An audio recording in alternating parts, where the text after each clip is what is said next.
Bom dia para quem é de bom dia, boa noite para quem é da boa noite, 93 para quem é de 93, paz profunda para quem é de paz profunda. Você está em mais um Boteco dos Illuminati e hoje a gente vai falar de um assunto que o pessoal está pedindo para a gente comentar faz muito tempo, que são, a gente acha meio correlacionados, então a gente vai juntar esses dois para dar uma palhinha, para falar um pouquinho sobre o que são sonhos lúcidos e o que é projeção astral, né? Então hoje, para conversar e fazer parte aqui do Boteco do Projeto Mayhem, Rodrigo Lutarque. Hoje eu vim aqui para aprender porque eu não lembro dos sonhos. Eu só lembro dos sonhos quando eu faço alguma magia. E aí, olha só, estou lembrando, eu acordei sem pensar nos problemas que eu tenho que resolver no dia. Estou lembrando dos sonhos, olha que maravilha. Diretamente do Pedra de Afiar, Paulo Jacobina. Fala galera, tudo bem? De fato, projeção astral é sonho lúcido. Para quem está muito envolvido com problemas da matéria, é complicado de você lembrar, mas ajuda você a organizar a sua vida para que você entenda que a sua vida não está só aqui, mas existem coisas para além do véu da matéria que você deve experimentar também. Diretamente do Círculo de Pedras, Pedro Pavan. Opa, salve, salve, meus amigos cristalinos, vamos nessa. É um assunto, acho que importantíssimo para todo mundo que trabalha com energia e espiritualidade e com os cristais também. Inclusive, eu trouxe um monte de colegas aqui, como por exemplo a Profilita, Celestita, Calcita Azul e um monte de pedras que pelo menos dizem aí que servem para tudo isso daí. Bora compartilhar umas experiências e questionar todo mundo aí. Valeu! Nosso amigo da bruxaria, André Correa. Saudações, seres humanos. Muito bom estar e não estar aqui com vocês. Vamos falar sobre sonhos lúcidos, sobre projeção astral. Então, vamos lá, que quem consegue me ver está atrelado, está afiado aí comigo. E diretamente do Japão, Robson Belli. Ohayou gozaimasu para quem está aqui comigo, Konbawa para quem está no Brasil, Konnichiwa para quem estiver vendo à tarde, isso em outro horário. Depois dessa manifestação, essa bilocação do André, né, que nós tivemos, a gente vai estar falando um pouquinho melhor sobre essas questões que são relativas muito a quem pratica magia também, quem precisa aprender essa questão, e eu vou explicar o melhor porquê hoje sobre esse assunto, para as pessoas poderem compreender que magia grimorial também se vale dessas ferramentas. Então, maravilha. A gente vai começar então a compartilhar experiências. Então, Robson, a bola é sua, cara. Então, passar para você primeiro. Bom, vou falar de sonhos lúcidos. Sonhos lúcidos são uma forma de projeção, de certa maneira. Por quê? Porque você está com um pé no mundo astral e outro no que eu vou chamar de sonhar. Mas você está ou não está dentro da sua mente? Essa é uma questão importante, porque quando nós estamos sonhando, reconhecidamente estamos dentro da nossa mente. Mas quando estamos em projeção, já estamos fora do que seria o nosso mundo interior. Mas será mesmo? Então, essa pergunta é importante e eu acho ela muito válida. Ó, tivemos outra bilocação. Pedro já. E o que acontece é que as pessoas elas tendem a considerar essas experiências subjetivas como menos válidas do que, por exemplo, ah, não, eu saí, eu vi o meu corpo. Mas será mesmo que um sonho com uma entidade ou com um ser que conversa com você é menos importante do que uma conversa que você tem no terreiro com alguém que supostamente está incorporado, espera-se que esteja, na verdade? Tipo, até onde a experiência é de fato subjetiva ou até onde ela é real? E esse ponto eu quero trazer aqui como um questionamento para as pessoas que estão assistindo e acham que de repente, esse negócio de sonho lúcido, viagem astral, isso é coisa esquizotérico. E aí eu vou trazer algumas referências. O Arbatel usa a questão dos sonhos como base. É um grimório. É medieval, não é New Age. O Enochiano, da Golden Dawn, utiliza a viagem da visão do espírito como base para a prática em si. E todo mundo entende que o enoquiano da Golden Dawn é um método muito válido e reconhecido. Ainda que seja New Age, pelo fato de ser algo, mas é o New Age dos anos de 1900, não é o New Age dos anos 60. Então, a gente vai ter uma diferença muito grande aí. Bom, já tem gente querendo falar, eu vou dar a palavra. Como eu falei aqui na minha entrada, eu, nesses últimos tempos aí, eu tenho lembrado dos meus sonhos de forma rara. Geralmente, principalmente ano passado, que eu só trabalhei na vida, eu já acordo pensando no problema que eu tenho que resolver. Mesmo lembrando que eu sonhei, aí eu penso, eu sonhei o quê? Antes de pensar no problema que eu tinha que resolver, eu lembrava. Quando eu comecei a pensar no problema que eu tinha que resolver, isso aconteceu hoje. O negócio some da cabeça. Então, como fazer para lembrar disso? Porque, assim, é o que a consciência que está falando. É muito trabalho, né?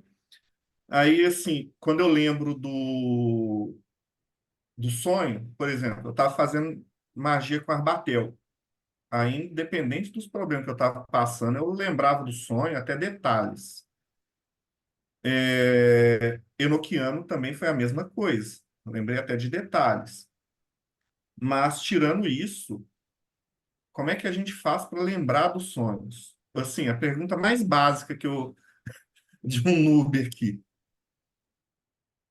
Eu vou responder e os outros podem complementar.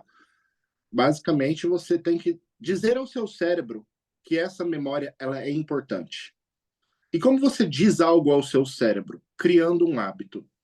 Por exemplo, quando você acorda de uma experiência em sonho onírica, você deve ter um diário dos sonhos, onde você, antes de qualquer coisa, você registrará essa informação, para que você não se esqueça dela com outras coisas. Olha lá, o Marcelo, palmas para o Marcelo. Onde você registrará essas informações fundamentais para que você tenha esse auto-feedback. Olha lá, o Paulo também. Esse auto-feedback, ele é fundamental na questão onírica. Isso aqui é só desse ano. Com isso, você vai dizer para o seu cérebro: olha, eu preciso dessa informação. Porque senão o seu cérebro vai jogar isso para a memória de curto prazo e tchau. Então, o cérebro ele precisa ser disciplinado nesse aspecto. E aí você vai conseguir lembrar todas as suas experiências oníricas. Porque sim, você sonha toda noite, você só não lembra. Aproveitar para fazer um complemento, depois eu faço a minha indagação, né? É que, de fato, a sua rotina também vai influenciar muito nisso. Eu vejo, por exemplo, eu tenho um filho pequeno, então às vezes ele acorda e vai me chamar. Toda vez que ele me acorda, eu tenho dificuldade de lembrar tudo aquilo que aconteceu na noite, porque eu tenho um despertar abrupto em função da chamada dele. Mas até ele ter essa idade, eu conseguia ter, de fato, uma noite de sono tranquila e eu acordava tranquilamente, é uma característica minha. Eu não coloco despertador para acordar. Tenho um compromisso, eu tenho que acordar, sei lá, às 6 da manhã, eu acordo 6 da manhã naturalmente. Eu até boto o despertador por desencargo de consciência, mas eu acordo antes do despertador tocar. Eu uso o despertador como uma segurança, mas não é ele que me acorda. Então eu volto naturalmente ao corpo e ao voltar para o corpo, eu acordo ainda de olho fechado, eu estou relembrando daquilo que eu acabei de vivenciar quando estava fora do meu próprio corpo, seja num desdobramento, seja num sonho lúcido, seja em qualquer experiência que venha a ser. Então, você ter uma rotina de você ter um horário para dormir, você ter um horário para acordar, você ter esse tempo de manhã cedo para você estar com você, de fato, ajuda também a despertar. E justamente você acordar e você ter esse momento de despertar. O que que eu preciso fazer hoje? Não, despertou, é um processo. Você está sentindo o seu corpo, você está voltando e todas essas questões também te ajudam a não esquecer daquilo que você acabou de vivenciar, né? Mas aí a minha indagação para o Robson, né, já que ele fez um questionamento, né, será que está tudo na mente ou não? Né? É interessante a gente parar para pensar. Vamos pegar, por exemplo, os quatro corpos ditos materiais, né? O corpo físico denso, o corpo energético, o emocional e o mental concreto. Eles, por serem corpos materiais, eles seguem o princípio da densidade. Então, os corpos mais densos, eles tendem a estar mais para o centro, enquanto os corpos mais sutis, eles ocupam um volume um tanto quanto maior. Se você sai do seu corpo físico denso, né, mesmo que num desdobramento, e você não atinge esferas superiores, né, você estaria dentro da sua própria mente, do seu mental concreto também. Não importa o corpo que você está vendo, você continua estando dentro da sua própria mente e você vai ver o seu corpo e achando que você está desdobrado, mas você ainda está dentro da sua própria mente nesse sentido. Bem interessante essa sua provocação ali, Robson. Se quiser aprofundar um pouco mais, sinta-se à vontade. Interessante você ter mencionado a questão dos corpos sutis, porque é justamente algo fundamental o entendimento que o universo ele não é apenas o visível e palpável. Existem muitas camadas sobre camadas. E o ser humano ele é um ser multiconsciencial. E como um ser multiconsciencial, nós temos consciências em vários níveis.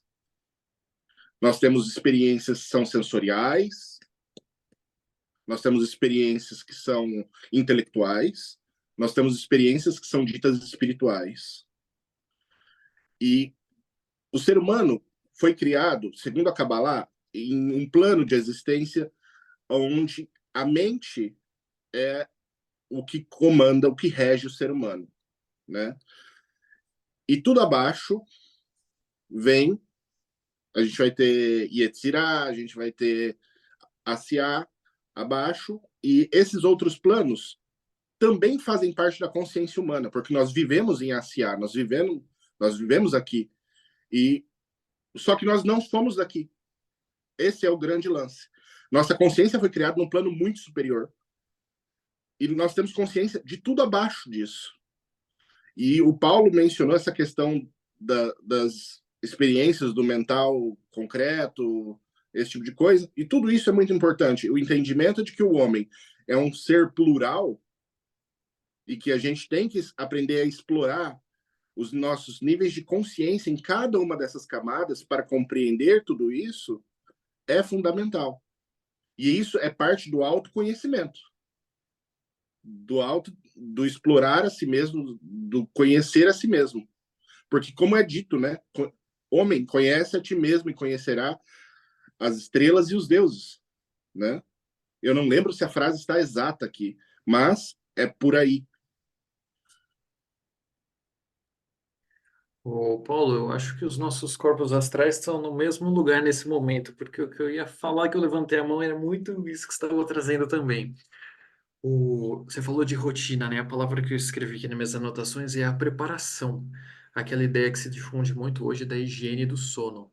Aquele lugar de preparação do corpo, do metabolismo, da mente para a gente entrar no estado. Vamos pensar, se a gente vai praticar uma magia, fazer qualquer exercício mágico, seja numa tradição religiosa ou não, não tem toda a questão dos preceitos, a preparação, o jejum que a gente estava discutindo aqui em off antes de começar, e vários preparos para você chegar no estado específico para a sua prática. Por que não levar essa ideia toda para as nossas projeções ou para o exercício do sono? Então, fala aí, Paulo. Só para fazer uma colocação em relação a isso, por exemplo, eu tenho uma prática, né, relacionada ao meu quarto. Meu quarto é o lugar que eu durmo. Eu não leio no meu quarto, eu não vejo televisão no meu quarto, não tem televisão no meu quarto, não tem nada no meu quarto, a não ser minha cama e algumas roupas. É justamente o local que eu vou para dormir. Então, quando eu deito na cama, é muito fácil você sair, porque todo o corpo está condicionado a dormir ali. Isso, fantástico. São os códigos que a gente vai criando, né? E essa plasticidade que o campo mental, o campo astral, o emocional, enfim, todos os corpos têm, né? A gente vai moldando isso e criando os nossos códigos. Aqui em casa também. No nosso quarto só tem grades de cristal para sono, reparação, descanso, sonhos e afins, né? E hoje, só voltando então, essa ideia de preparação, hoje se fala muito da higiene do sono, que passa por vários ciclos, porque a grande ideia é a gente regular o ciclo circadiano, que é o nosso estado de sono, nosso estado de vigília, e isso a gente está falando da saúde da nossa mente, do nosso cérebro, da nossa cabeça mesmo. Então, quando a gente consegue estabilizar e organizar bem direitinho os nossos ciclos orgânicos, é biologia aqui, antes da magia, a biologia, que se a gente não tem um aparelho bom, como é que o espiritual vai acontecer legal, né? Então, eu acho que isso tudo faz parte quando a gente vai sentar para refletir e pensar sobre a qualidade dos nossos sonhos, das nossas projeções, né? O que que a gente está carregando os nossos corpos sutis na hora que a gente vai fazer o sonho. Para mim é muito evidente, sei lá, eu assisto um filme muito empolgante antes de dormir alguma coisa. Quantas vezes a gente já não viveu isso? A gente vai dormir, a gente sonha o quê? Que tá no meio do filme, ou a gente tá ansioso com uma situação que tem por vir, a gente fica pensando naquilo, sonha que tá, sei lá, no avião, que você vai viajar, ou algo do gênero. Então, acho que tudo isso é importante a gente considerar quando a gente vai falar de sonhos. E depois eu tenho, claro, umas dicas cristalinas aqui de pedras que eu experimento e são fantásticas, mas eu deixo para daqui a pouco. E se a gente assistir um filme sobre projeção astral, será que funciona? Né? Fica a dica aí, de repente a gente pega um atalho, né? Vocês estavam falando sobre treinamento, a gente faz isso em terapia, às vezes para treinamento de sono mesmo, e às vezes a gente precisa criar exatamente essa rotina, e a gente precisa ir no mais básico, para quem nunca fez isso, para quem nunca fez esse tipo de projeção, esse tipo de voo noturno, né, dependendo do nome que se dá, você começa, por exemplo, que horas que você para de trabalhar? 6 horas, 5 horas? Que horas que você janta? Marca sempre o horário que você janta e cria uma rotina depois disso. O horário que você janta, você toma um chá, você toma um banho, você vai para a cama, você lê, você não lê. Como que você vai... E faz isso por algum tempo.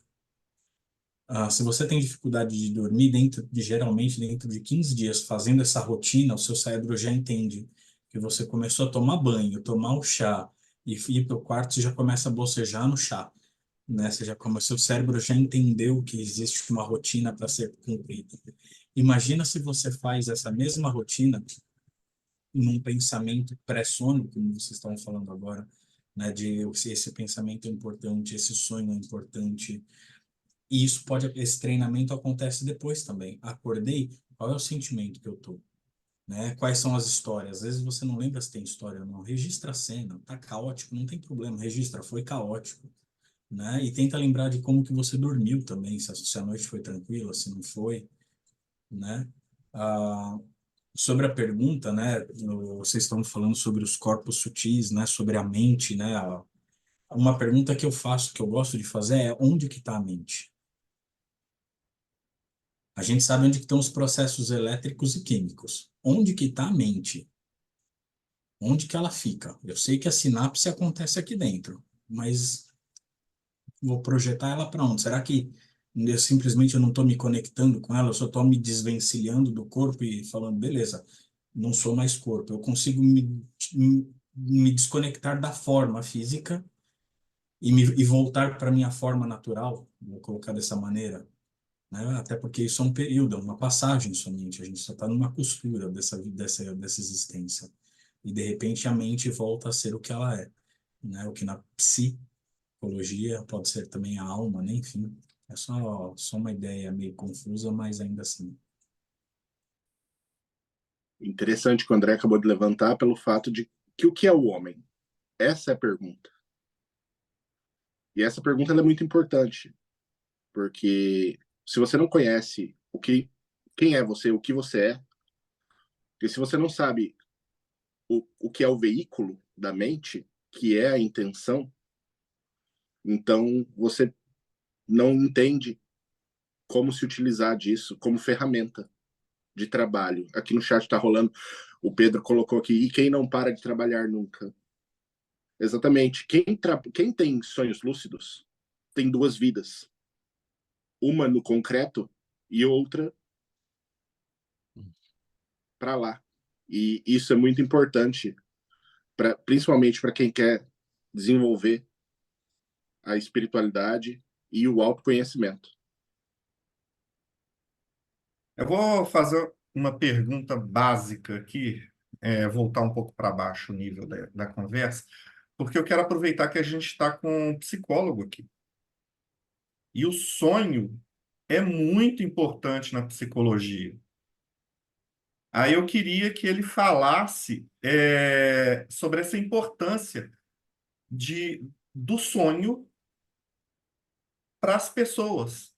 Como que isso se desdobra com o ego, com o id, etc. Assim, de forma resumida, porque não é o objetivo aqui.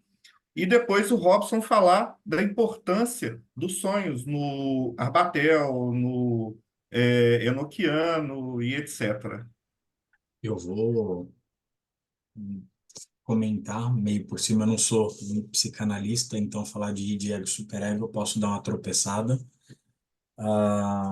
Mas dentro desse conceito, quando a gente fala de sonho, os primeiros, né, o sonho ele é geralmente um reflexo daquilo que a gente vive quando a gente está acordado, né? Ele é um reflexo também do nosso inconsciente, daquilo que a gente deseja, mas não pode plasmar no mundo físico, né, dos nossos pensamentos, das nossas vivências, das nossas agressividades, da nossa sexualidade. Então, muito do que a gente manifesta em sonho vem de forma muito simbólica. Por isso que a gente fala, tem terapia, né? Com o que que você sonhou? Vamos analisar isso. O que que significa essa bola gigante correndo atrás de você, né? Você assistiu Indiana Jones ontem à noite ou você está muito pressionado pelo trabalho, né? Então, o sonho ele pode vir ele é uma manifestação da sua inconsciência querendo elaborar problemas que de repente a sua consciência não está preparada ainda, ou não consegue, ou está muito ocupada com outras coisas, né? Então, às vezes, ele deixa escapar sinais para que ele dá uns piscas alertas ali com algumas informações para que você consegue captar essas informações, traduzi-las e viver de forma mais saudável com ela. O Paulo pode me ajudar, porque eu sei que o Paulo foi para esse lado também, né? Eu sou humanista, sou fenomenológico, minha ideia de psicanálise é outra, mas o Paulo pode me ajudar com esse conceito. Em relação a isso, por mais que eu tenha estudado, eu não concordo tanto assim, né? Tanto é que quando eu fui fazer psicanálise, eu já Eu falei, eu imaginei. não vou clinicar, né? Mas eu acho bem interessante essa parte, né? Tem uma alegoria que explica muito bem, né? Por mais tosca que ela possa ser, ela explica muito bem essa comparação do id, do ego e do superego, né? É como se o ego, o superego fosse uma rocha grandona, né? O ego é um lagarto preso nessa rocha e o id é a água do mar batendo nesse lagarto e batendo na rocha, tentando derrubar o lagarto.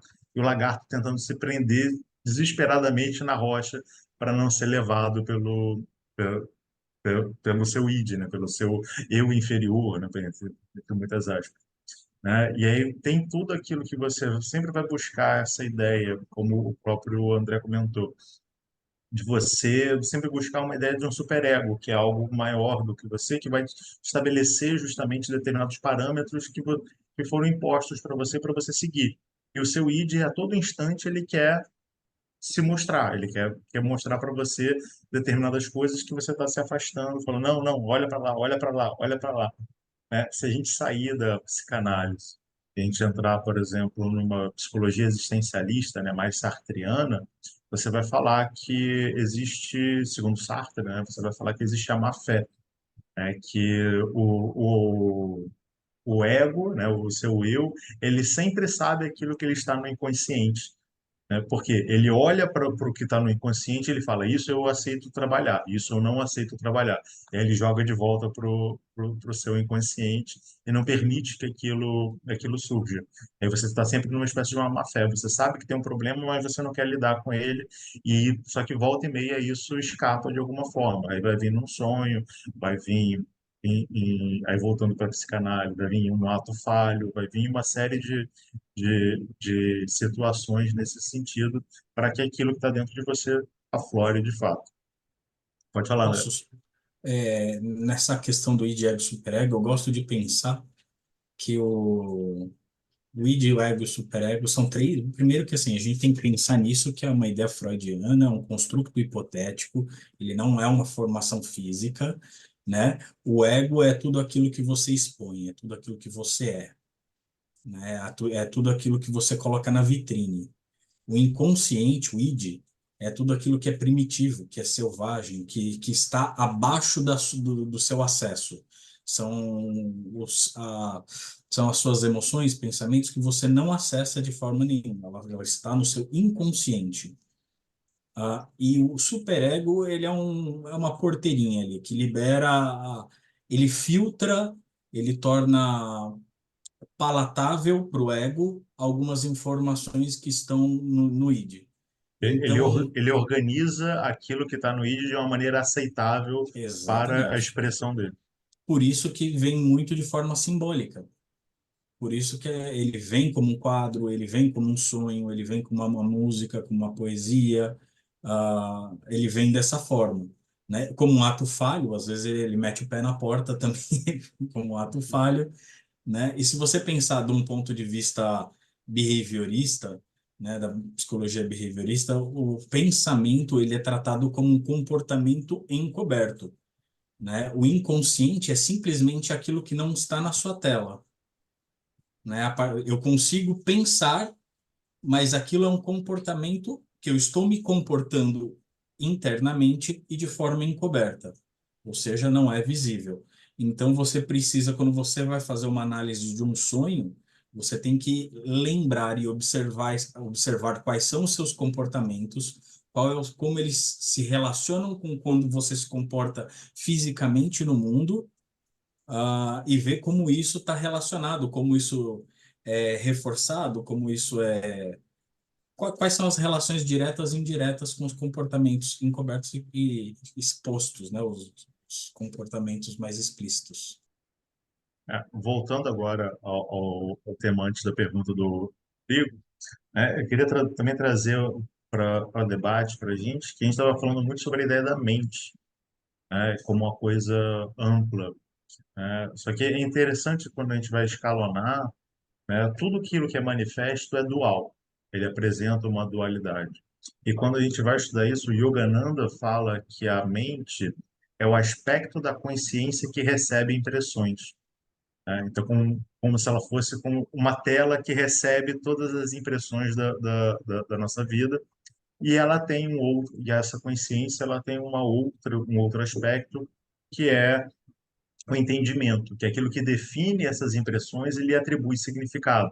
Então, é como se a gente tivesse, de fato, na nossa vida, uma dualidade, né? Essa nossa mente, essa grande mente, ela tem um aspecto que o Yogananda vai chamar de consciência, ela vai ter um aspecto passivo, que recebe as impressões, onde você guarda todas elas e você marca todas essas impressões, ou elas já estão marcadas, e você tem o seu entendimento, que é o arranjo que você faz dessas impressões que ali estão. E através dessa dinâmica é que você vai atribuir significado às coisas. Então, quando você vai voltar à própria ideia do sonho, né, você vai ter um simbolismo dentro de um sonho, mas dependendo de como você o observa, ele vai ter significados diferentes. Então, tem um sonho clássico que as pessoas que começam a falar sobre psicanálise da vida, vai falar assim, a pessoa sonhou com charuto, então significa que ela está querendo, né, ela está querendo colocar um falo na boca. Não, isso é um significado que você atribui àquilo, mas isso não significa justamente aquilo, porque depende de como você vai analisar essa impressão. Então, tem muita gente que faz esse reducionismo, pegando a ideia básica do Freud, já que tudo eu falo, por exemplo, tudo é culpa do pai, tudo é culpa da mãe, né? Você vai jogar a culpa nos seus genitores e a disputa pelo falo, e você não percebe os outros simbolismos que estão ali de fato. E às vezes você tem que pesquisar um pouco mais para encontrar o verdadeiro simbolismo que aquilo significa para você. Porque muitas das vezes você vai ter um sonho e você vai dar uma resposta de bate-pronto, né? Porque sonhar com dente caindo é tal coisa, né? Você leu lá no livro dos sonhos que sonhar com dente caindo é tal coisa. Aí você utiliza isso, só que não tem nada a ver com você de fato. Você tem que entender o que que aquilo significa para você. E se de fato você não tem nenhuma referência, aí você começa a ampliar essas referências simbólicas para trazer para, de fato, o significado ali. Aí tem a segunda parte para o Robson, falar sobre os sonhos e a importância nos grimórios, para depois a gente começar a falar sobre sonhos lúcidos. Bom, a questão dos sonhos dentro dos grimórios, muitas vezes, entidades como anjos, demônios, enfim, né? E a gente pode estender isso a toda classe de entidade possível e imaginável, muitas vezes se comunicam conosco através dos sonhos. E isso tem uma importância muito relevante, porque não importa se aquela entidade de fato existe ou não. E isso é uma coisa que eu quero colocar aqui, porque não é a entidade existir ou não que faz a diferença da mensagem, mas é a mensagem em si e como ela é compreendida e como ela altera a sua realidade, sua percepção de mundo, é que faz com que aquela experiência seja válida. Muitas pessoas invalidam as experiências, às vezes porque sonhou de repente com ET Bilu, né? Mas, por mais ridículo que seja o Barney no seu sonho, se a mensagem ela é compreendida e aquilo altera algo em si, no seu mundo interno, na sua compreensão de mundo, e aquilo se torna significativo, então aquela experiência, sendo num sonho ou não, ela é tão válida quanto qualquer experiência que você tenha tido no mundo concreto. E aí é onde a gente chega no limiar entre é só um sonho, mas é real ou não é, né? Porque a gente está falando de uma questão. Pode falar, André. Eu acho muito interessante isso de é só um sonho, mas será que é real ou não?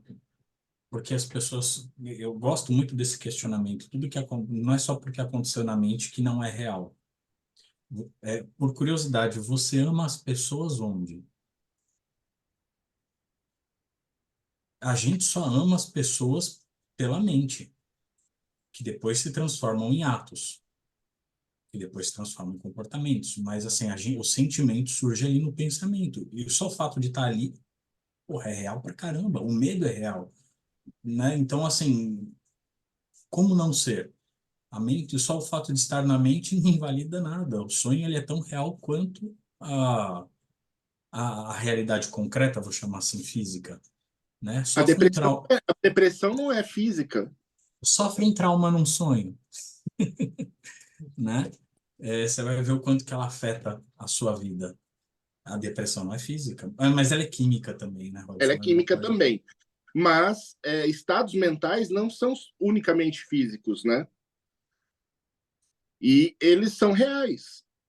Então, atribuir porque é uma experiência do sonho não é real, e as pessoas têm essa tendência hoje em dia, isso é uma coisa que deve ser extirpado da mente de qualquer pessoa que está assistindo isso daqui, para compreender que a experiência da mente ela é tão real quanto a experiência física.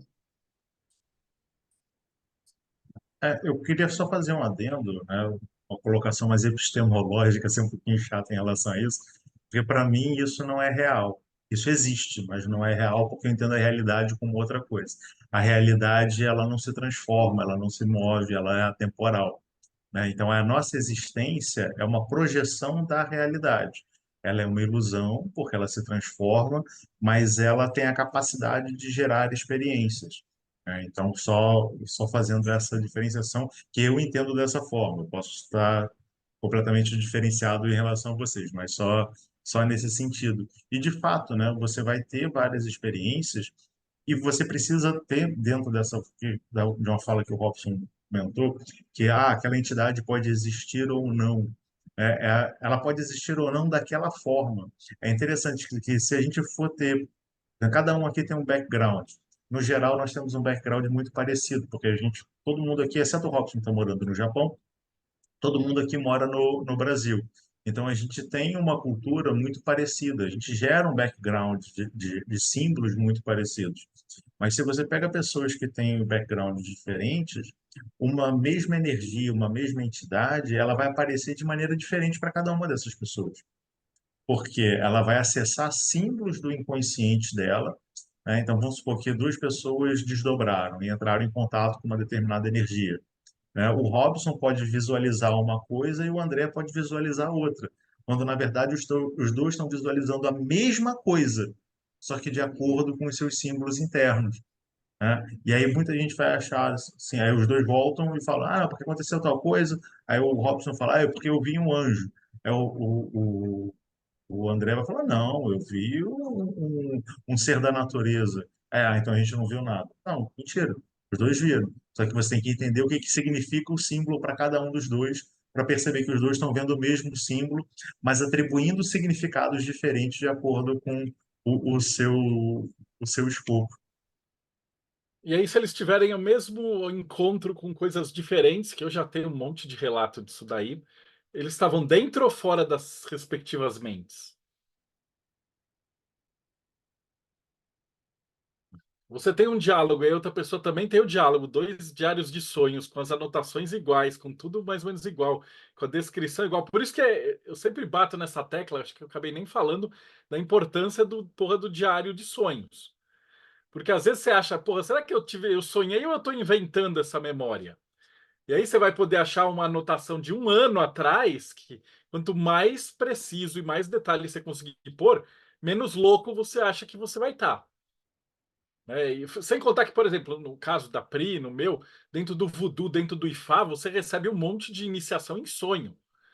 E aí, a hora que você for chegar lá para o sacerdote, você tem que falar: olha, eu sonhei isso, isso, isso, isso. Aí ele vai falar: tá certo. Ou não. E aí você passa ou não. E aí você recebe ou não as iniciações. É tudo lá no sonho. Então, o cara que não tiver treinado nisso, ele simplesmente não avança. Né? Então, mas aí o sonho está dentro da minha cabeça e a entidade veio falar comigo, eu saí para fora.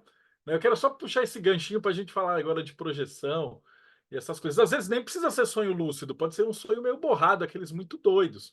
Mas é a mensagem, né? Como o Paulo falou, é o conteúdo que vai ser entregue aí num pacotinho. Olha, é isso aqui. A minha pergunta é paralela a essa do Marcelo. Você está num treinamento, num caminho aí, no ocultismo, onde você vai ter conhecimento de si mesmo, você vai ter o controle de si mesmo.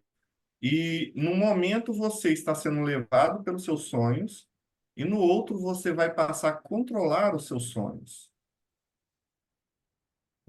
Aí vem a pergunta aí do Marcelo. Você está se desconectando do seu corpo físico, você está ampliando a, a sua percepção. Como é que acontece isso, Robson? Bom, eu vou falar uma questão sobre sonhos com entidades espirituais. Uma, uma coisa que é relatado por grande parte dos praticantes de magia onírica, né, é que quando o sonho é com uma entidade espiritual, a tendência é lembrar melhor. O Rodrigo falou isso no começo da live de hoje, e a experiência em sonho, quando ela é espiritual, ela tem uma tendência a te marcar de uma maneira muito única. Então você vai acabar lembrando de muitos detalhes que no seu normal você não lembraria. Por quê? Porque você está passando por uma experiência que não é comum ao seu cérebro. E isso vai fazer com que o que eu disse antes, seu cérebro olhe para aquilo e fale: opa, isso é diferente. Vamos gravar? Porque não aconteceu antes. E aí ele dá uma importância maior para aquele sonho. Então, normalmente, quando nós temos contatos com entidades espirituais em sonho, igual acontece no Arbatel, igual acontece no Ars Notória, onde você, por exemplo, passa um período esperando com que os anjos entrem em contato com você para dizer se você é digno ou não da prática do sistema, ou o Ars Notória, ou o Arbatel, que você pediu, fez uma solicitação às entidades e elas vêm para falar com você. Eu tive uma experiência, e eu fiz um curso de voodoo aqui na plataforma da Daimon, e eu tive uma experiência, por exemplo, com Dambalá. Eu acho que eu nunca falei sobre isso com ninguém, a não ser com a minha esposa. E foi uma experiência muito maluca, porque eu nunca tinha sonhado, tipo, uma coisa daquele tipo, e eu mal tinha contato. se eu li sobre Dambalá uma única vez antes daquilo, foi muito.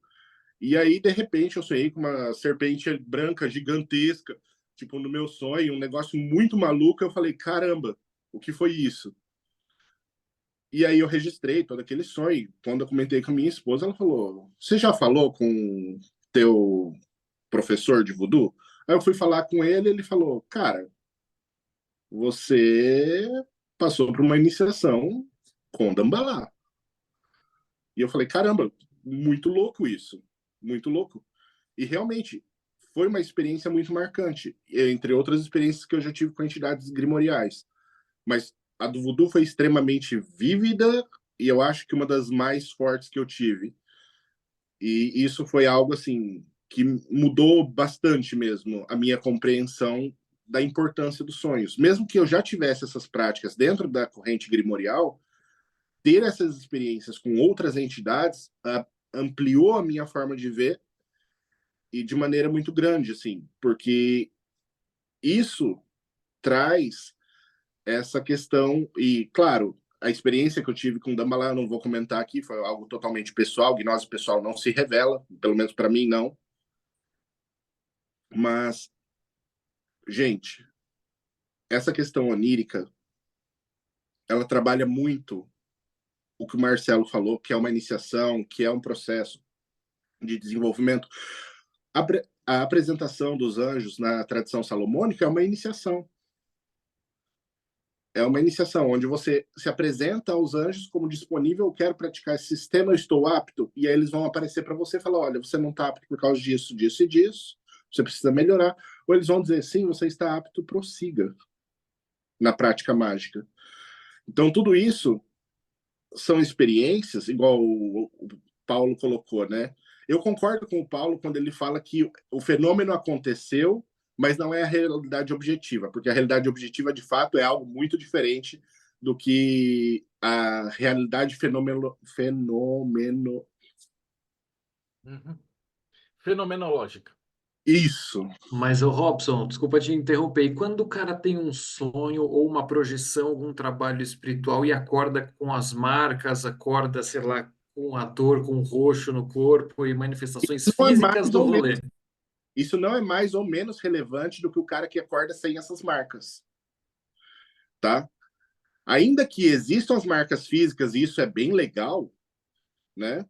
Porque traz uma noção diferente daquela experiência, aquilo não é diferente da experiência mais subjetiva de alguém que foi e conversou, por exemplo. Eu já tive inúmeras conversas com entidades e eu lembro da questão quando foi Dambalá, eu lembro quando foi Papa Legba. E, assim, a do Papa Legba, cara, foi uma coisinha tão suave, tão tranquila. Foi um passeio conversando com um senhor, lado a lado, por um caminho. E foi uma coisa, assim, que me marcou de uma maneira tão profunda que foi aonde realmente eu olhei e falei, cara, eu preciso sair um pouco da minha caixinha de falar com um anjo, demônio, e começar a conversar mais com esses espíritos, porque eles têm uma sabedoria gigantesca e eles têm uma visão muito prática. E muitas vezes eu já tive experiências, e uma vez eu me lembro muito claramente de que eu tive um sonho com uma entidade da Goécia, não foi uma experiência gostosa, aonde eu acordei realmente com marca física daquilo. E eu falei, caramba, tipo, que é legal, você olha e fala, caramba, mas hoje eu olho a experiência que eu tive, por exemplo, com o Papa Legba, que foi uma conversa caminhando por um caminho, e foi tão significativo para mim quanto a experiência que eu tive com a entidade da Goécia. Então, assim, esse negócio de ser ou não real só por causa de uma marca, cara, isso não pesa tanto para mim, pelo menos para mim. Isso eu acho que cabe a cada um, né? Fora que né, não necessariamente precisa ser uma marca no corpo, porque às vezes o cara fala assim, ó, você vai ver isso, isso, isso durante o dia. E aí você toma aquele susto, acorda, e aí você toma um susto de verdade, né? A hora que você tá, tipo, atravessando a rua e pum, aparece, né? E aí depois você vai pro negócio e pum, aparece o segundo nele. E aí dá um terceiro, você vai falar assim, ó, pô, peraí, cacete. Se eu não tivesse anotado isso aqui de manhã, né?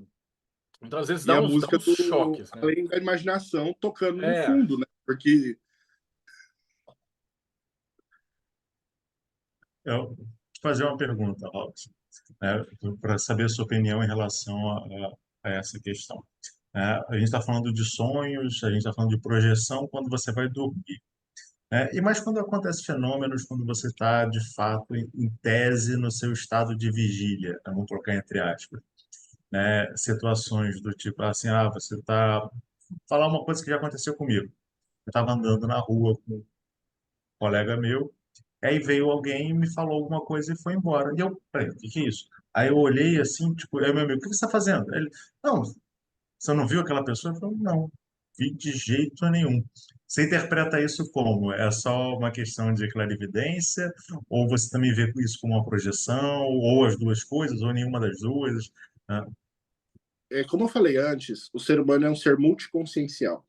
E quanto você tem mais consciência de si e de todos esses níveis de experiência que você pode ter, você entende que você vai ter experiências em vários níveis, onde você vai ter experiências físicas, vai ter experiências astrais, e desde experiências como essa que você me relatou, que são ditas experiências mediúnicas, você só teve consciência em um plano, você estava com talvez distraído, mas você estava consciente em um plano onde as outras pessoas que não viram não estavam. Então a sua consciência ali estava desperta. Por mais que você estivesse relaxado e não pensando em muita coisa, ali sua consciência estava desperta. Então você teve acesso a ver a essa faixa vibratória e conseguiu ver e ouvir, né, essa entidade. Agora, a Golden Dawn, ela trabalha a projeção lúcido, não é dormindo. A viagem na visão do espírito acontece com a pessoa completamente desperta. E é uma projeção. E aqui entra um ponto importante que foi mencionado já na live e eu deixei passar, mas agora eu vou mencionar. Eu não lembro quem, acho que foi o André, que mencionou a questão da imaginação. E o quanto a imaginação é importante nesse processo de sonho, de projeção astral e até mesmo agora, e muito mais importante, para projeção consciente, acordado, em vigília. E esse processo todo, para praticantes da viagem da visão do espírito, com base nos ensinamentos da Golden Dawn, inicia com uma chave, com a imaginação. No grimório chamado Semíforas e Shemham Meforash, que vai estar sendo editado em breve, vai ser lançado, ele cita alguns estágios. E o primeiro estágio da mente que ele cita é justamente a imaginação, como um processo que liga, que dá o start no motor para você ter a conexão com o espiritual, onde você abre uma porta, ou você abre uma fenda, ou você liga a sua visão espiritual através do processo imaginativo, e depois que ele pega por si mesmo, você desliga. Você para de imaginar ativamente qualquer coisa e permite-se viver a experiência espiritual sem a sua interferência para criar aquilo, mas aquilo vai continuando acontecendo. Onde você só deu início com a imaginação, mas depois você parou com isso. Então, eu coloco aqui para vocês também. Como vocês entendem essa questão da participação da imaginação humana dentro desse processo? Olha, eu vejo que isso, a parte da imaginação, cara, é essencial. Essencial. E quantas vezes, eu acho que com certeza vocês têm esse tipo de experiência também, de repente você tá ali e você sente a necessidade de assistir um filme, ou ler algum negócio, ou pegar uma revista específica, e você começa a folhear essa revista, você começa a ver o livro, alguma coisa, assistir uma série, e naquela série tem algum personagem, tem algum padrão de cores, algum movimento que depois, num trabalho de sonhos, de meditação, algo vem uma mensagem e é algo muito parecido com aquelas imagens, né? O quanto tudo isso é importante para trazer, acho que registros para o nosso consciente e nosso inconsciente que vão sendo usados para embaralhar e fazer o construto mental ou espiritual depois para a gente que vai se revelar numa forma que é a nossa forma, ok, mas puxando aquelas referências, né? Do tipo, se a gente for pensar, é, vamos fazer um exercício prático aqui, ó. Imagina, gente, um Hallyu, sabe? Você lembra do Hallyu? Então imagina ele, traz a imagem do Hallyu na mente. Então conseguimos visualizar? Claro que não, porque eu inventei esse nome agora. Não existe uma parada chamada Hallyu. Mas agora, se a gente começa, não, ele parece um elefante, mas é meio azulado, mas ele tem chifre. A gente começa a criar uma imagem. E o quanto, né? Você está falando muito do lugar onírico. Onírico, tecnicamente, é aquilo intangível, né? Aquilo que a gente não consegue mensurar ou tocar nessa realidade. E tudo bem, quanto mais a gente aumenta o nosso repertório, nossa imaginação entra em ação, abre espaço para isso. Até quando a gente conduz qualquer tipo de trabalho de meditação, ou algo conduzido, ou algo do gênero, a maior parte das pessoas travam porque não consegue se permitir imaginar. Do tipo, vamos iniciar visualizando uma esfera de proteção, algo do gênero. Aí as pessoas ficam, não estou conseguindo porque eu não estou vendo nada. Fica numa expectativa de uma visualização mágica de uma coisa, mas às vezes começa na imaginação. Pensa então um quadrado, você sentado em cima de um quadrado vermelho. Ótimo, vamos começar aí do chakra base trazendo para a matéria, né? Então, com certeza, imaginação é muito foda. E depois, Robson, você citou um ponto, faixas vibratórias. Depois, eu acho que isso daí é essencial. O quanto, de fato, a relação da faixa vibratória. Porque tem um monte de gente, né? Tem uma vida zoada total e depois quer sentar e viu o Saint-Germain, Quanin e o Anjo ABC. Então, manda uma faixa vibracional daqui a pouco pra gente. Em relação a essa questão da visualização, né, eu vou ampliar um pouco isso que o Pedro já trouxe também, e que todo mundo já conversou, e fazer um gancho com uma coisa que o Robson também comentou, né? Se a gente parar para pensar, vamos pegar o axioma mentalismo, né? O todo é mente, né? Vamos estabelecer que todo universo é um universo mental. Então, significa que o universo como um todo ele é uma grande consciência, né? Então, você vai ter camadas existenciais e você vai acessar pontos específicos dessa grande consciência, né? Quando você está encarnado aqui, comendo capim com a gente, né, você tá muito vinculado àquilo que dentro do movimento gnóstico a gente vai chamado da influência dos arcontes, né, do demiurgo, que é a influência da própria matéria, daquilo que vai te prender. Porque você está 24 horas por dia, 7 dias por semana sendo influenciado pelos seus sentidos, né? Você vai, eu não quero ouvir. Não, você vai escutar, você vai ver, você vai sentir cheiro, você vai sentir todas essas coisas. E elas vão te trazer para aquilo que é concreto. Então, você também trabalhar a ideia da visualização criativa é uma forma de você se doutrinar a justamente a perceber aquilo que é abstrato. Porque se a gente está falando do ponto de vista material, né, da nossa vida profana, ela é uma vida muito concreta. É dinheiro, é carro, é casa, são coisas muito específicas. Só que a vida ela é muito mais abstrata, ela é fluida, ela é movimento em si, ela não é estagnação. Então, você precisa de algumas ferramentas para justamente alcançar essas percepções que não são percepções concretas. E a visualização criativa te ajuda a trabalhar a sua mente estrito sensu, né? Não a mente de fato, mas a trabalhar as suas ferramentas de acesso para que você consiga ampliar a sua percepção. É como, por exemplo, no Zen, a gente vai trabalhar muito a ideia do Koan, né? Que são, você vai trabalhar questões que vai sair do seu concreto. E a visualização criativa, ela te ajuda nesse sentido.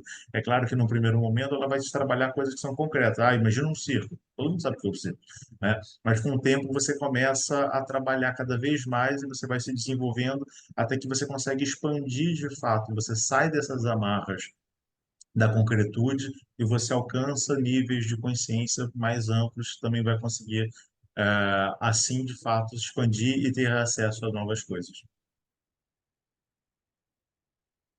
Agora eu queria também perguntar para o Robson, de onde que veio a ideia de você montar um curso, né, da galera e o que é que tem nesse curso? Porque a galera agora está um monte de gente escrevendo.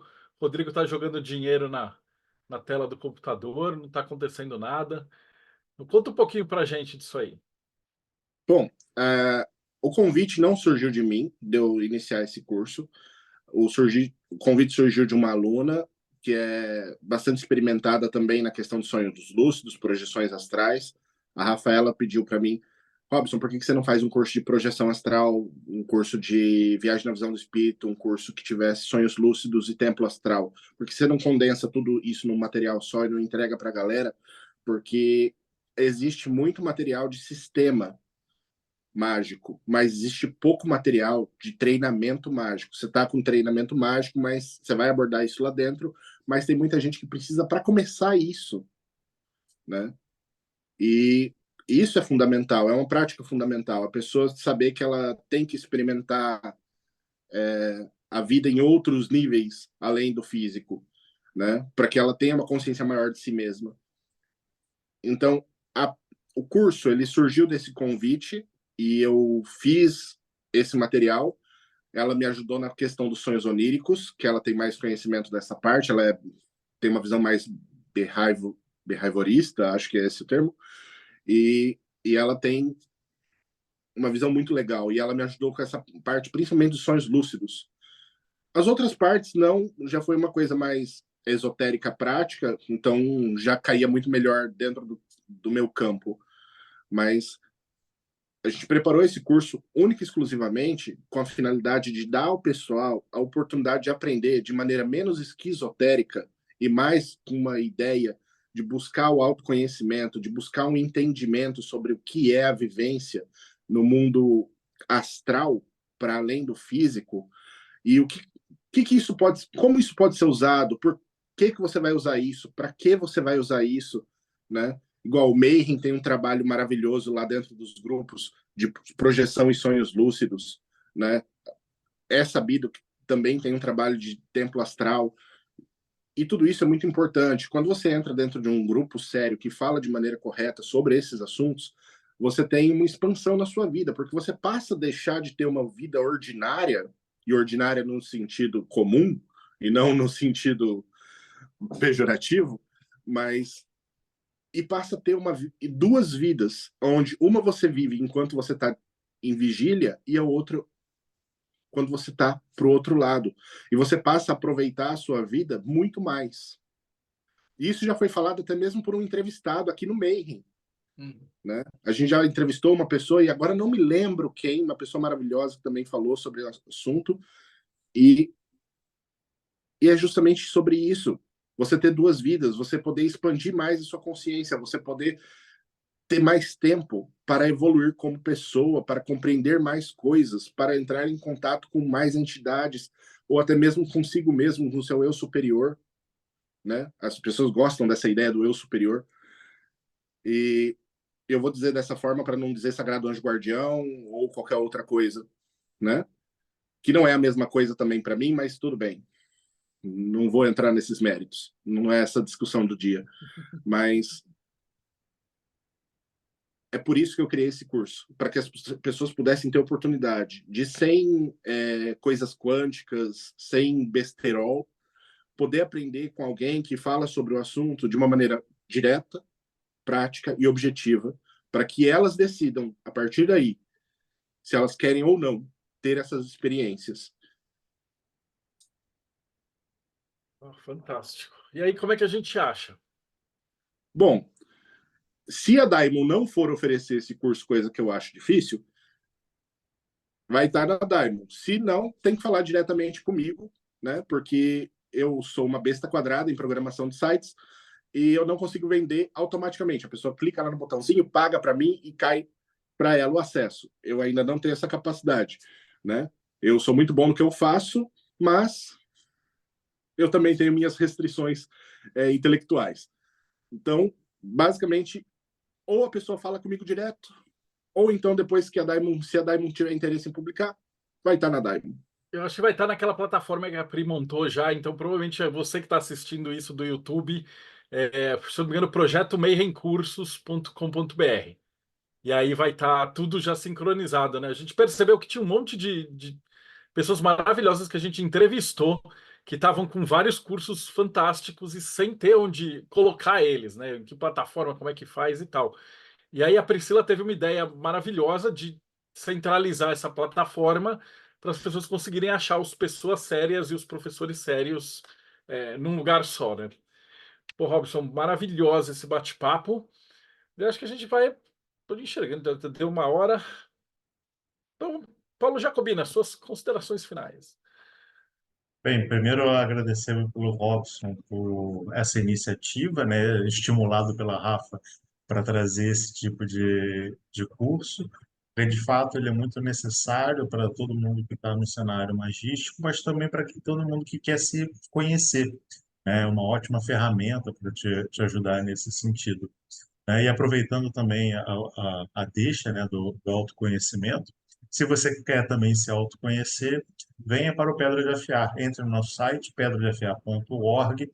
De tempos em tempos, nós abrimos turmas, grupos de estudo que você vai poder participar também. O Robson, inclusive, estará no nossos grupos daqui a pouco. E você também pode conhecer os nossos vídeos, né, no nosso canal no YouTube, youtube.com/Pedra de Afiar. Toda semana tem vários vídeos com os temas mais diversos de psicologia, de psicanálise, de história, de magia, inclusive, né? Essa semana estamos lançando mais uma operação alquímica e sempre passando conteúdo e te auxiliando no seu processo de autodescoberta. Pedro Pavan, considerações finais. Bom, meus amigos, com certeza esse tema de projeções e sonhos são essenciais para qualquer um que está a fim de se aventurar pelas pradarias mágicas, espirituais, de todas as formas. Não importa a sua vertente, sua tradição, seu caminho espiritual, em algum momento você vai topar com isso daí. Mesmo porque algumas tradições também vão dizer que esse acesso dos sonhos é o momento de que você se conecta com a sua alma. E o que é mais espiritual do que o próprio espírito, a própria alma, né? Então, se aprofunde nesse assunto, vai estudar, vai buscar referências com o próprio Robson e vamos que vamos. Com certeza o material é maravilhoso. E falei que eu ia dar uma dica cristalina aqui de como você pode trabalhar isso. Então, vou trazer uma pedra super top, topzera. É essa daqui, gente. Talvez não dê para ver muito bem aqui, mas é uma apofilita. Se a gente observa, ela tem até uma forma piramidal natural. Olha isso, gente. Isso daqui não foi lapidado. É chamada de apofilita. Se a gente vai esmiuçar o termo da palavra, apo vem de away, longe, além de. Então, só pelo nome dela, a gente já entende que é uma pedra que nos leva para além. Então, é muito boa, uma pedra muito especial e ajuda muito. Você pode colocar embaixo do seu travesseiro e experimentar nas projeções, ou se você for experimentar as projeções astrais consciente por meio de meditação, senta lá, segura lá na mão, segue o seu caminho e faça suas experiências. Belezura? Se você curtiu essa dica cristalina e tudo isso, é só procurar a gente ali, Pedro Pavan, no Instagram, e vamos que vamos nos unir no Círculo de Pedras. Valeu! Rodrigo Lutarque, considerações finais. Olha, minha recomendação é essa, catarse.me/TDC. Essa live foi fantástica, foi uma aula aqui. E, assim, adorei as dicas do Robson. E eu, além de falar da revista de Hermetismo, hoje, como o Robson me lembrou na fala dele, no projeto Mayhem, aqui tem Sonhos e Projeção Astral, é um dos grupos que está dentro do grupo do Telegram.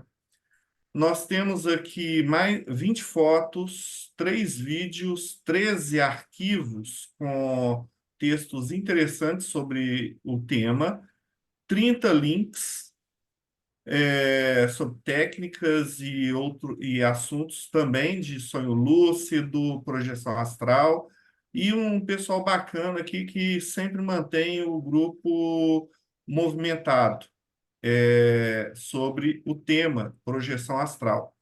Então, minha recomendação é catarse.me/TDC, aonde você vai encontrar o seu caminho para sair do corpo e se divertir à noite, já que de dia você está sempre trabalhando. E se você curtiu a sua primeira vinda aqui no Boteco dos Illuminati, lembra que essa entrevista é 491. Então dá uma olhada no canal, aperta o sininho, dá uma olhada nas playlists, que sim, você escutou certo, tem 490 entrevistas. com os caras experts em todos os assuntos que você puder imaginar, passando assim de martinismo até quimbanda, de budismo até goécia, de satanismo até exorcismo. A gente entrevistou todas as pessoas feras. E esse ano de 2024 a gente vai continuar com esse projeto, caçando gente que tem muito para oferecer e para conversar. Então, segue a gente, acompanha o canal e a gente se vê aí no próximo Boteco dos Illuminati.